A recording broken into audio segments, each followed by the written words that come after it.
akan ku balas segala kebaikanmu.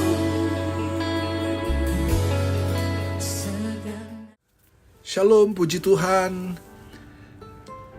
Saya percaya kita semua di dalam perlindungan Tuhan. Dan saya senang sekali kita punya waktu untuk kita sama-sama mendengarkan firman Tuhan. Adalah kebutuhan utama dalam kehidupan kita sebagai anak Tuhan. Di dalam kitab Keluaran pasal 32 ayat 26. Di sana dikatakan, maka berdirilah Musa di pintu gerbang perkemahan itu serta berkata, siapa yang memihak kepada Tuhan, datanglah kepadaku. Lalu berkumpullah kepadanya seluruh Bani Lewi. Tema renungan kita pada hari ini adalah hidup di jalur Tuhan. Saudara-saudara, sebagai anak Tuhan, sebagai orang Kristen yang sudah percaya kepada Yesus dan telah menerima keselamatan dari Tuhan, sudahkah kita hidup di jalurnya Tuhan? Atau kita masih di jalur kehendak kita?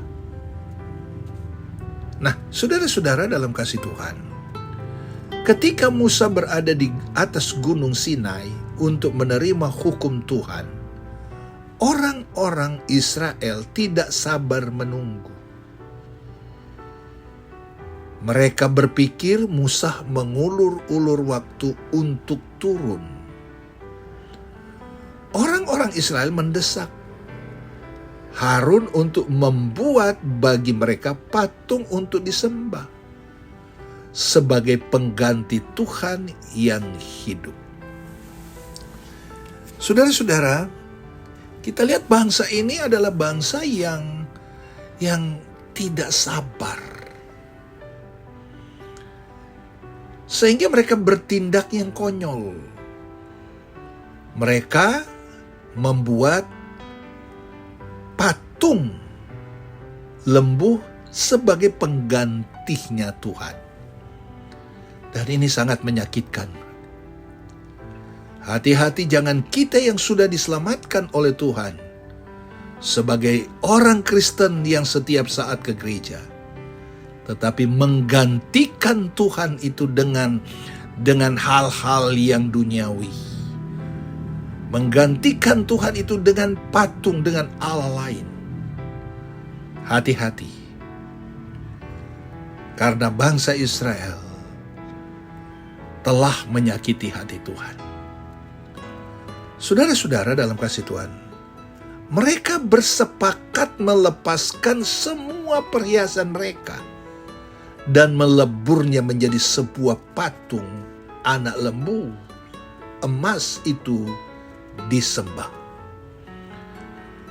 Mereka berkorban, tetapi berkorban didorong dengan ketidaksabaran, didorong dengan hawa nafsu, didorong dengan hal-hal yang menurut kita semua didorong oleh karena ketidaksabaran itu. Mereka berkorban, tapi bukan untuk kemuliaan Tuhan. Sehingga apa artinya kalau hanya memperlihatkan kepada orang bahwa mereka itu rajin berkorban, tetapi tidak untuk kemuliaan Tuhan, tidak murni untuk Tuhan. Mereka melakukan ini.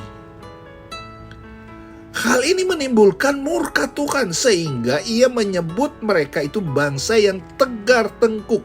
Kita baca itu di dalam ayat 9. Ketika Musa turun di gunung Sinai sambil membawa kedua loh batu yang berisi hukum Taurat yang ditulis oleh Tuhan sendiri, ia melihat orang-orang Israel menari sambil menyembah patung anak lembu emas buatan tangan manusia.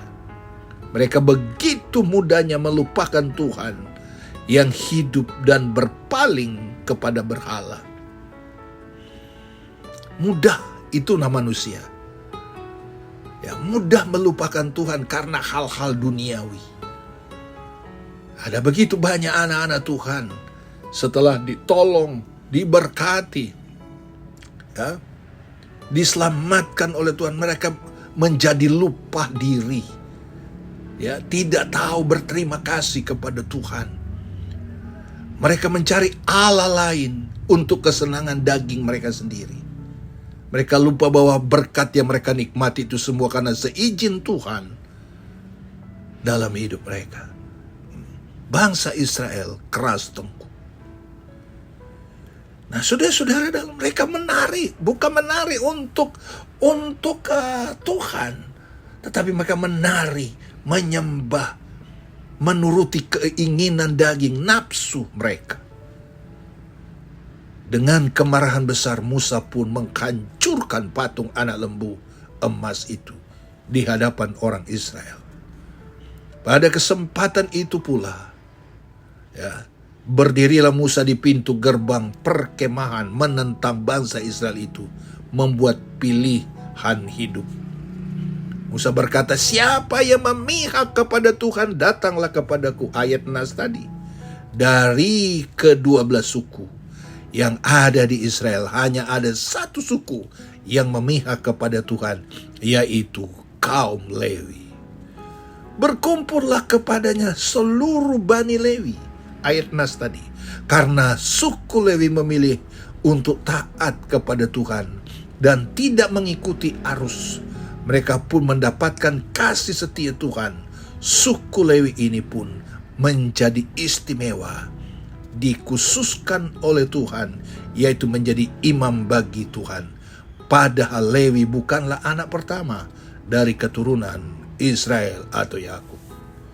Saudara-saudara dalam kasih Tuhan, ketika diumumkan oleh Musa, hanya satu suku, suku Lewi yang mau datang mendekat kepada Tuhan, memihak, taat kepada Tuhan.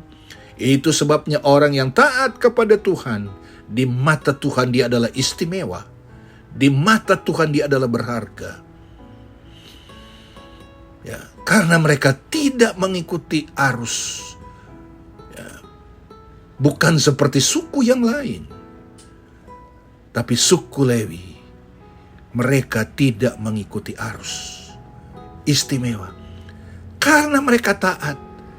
Taat melayani, taat beribadah kepada Tuhan, taat berkorban, taat mengembalikan milik Tuhan. Maka Tuhan menjadikan mereka pelayan untuk melayani Tuhan, menjadi imam bagi Tuhan. Padahal, saudara-saudara, kita tahu, dia bukan anak yang pertama. Allah tidak salah pilih. Allah tahu siapa yang tahu melayani Tuhan. Siapa yang takut akan Tuhan. Allah tahu siapa yang taat. Siapa yang setia kepada Tuhan. Siapa yang tunduk pada otoritas. Tuhan tahu. Siapa yang setia mengembalikan milik Tuhan. Tuhan tahu. Memihak Tuhan berarti tetap berada dalam hidup jalurnya Tuhan.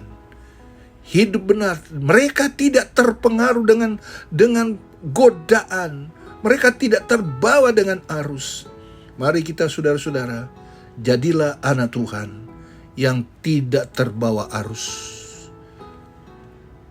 Tetap memiliki prinsip untuk ada di dalam kehendak Tuhan.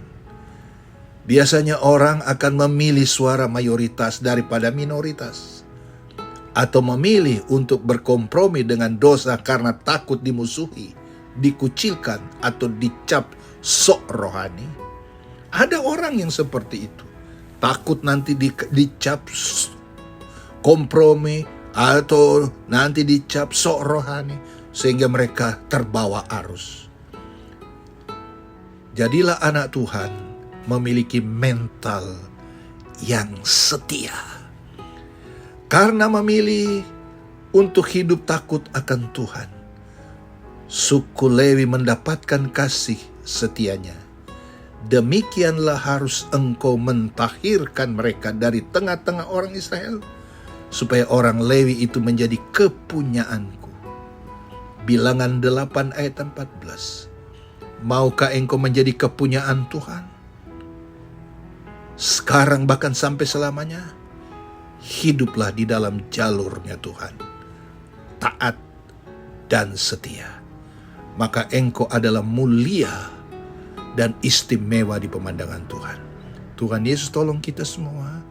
Tuhan Yesus memberkati kita semua. Tetap semangat, karena kita punya Tuhan yang besar.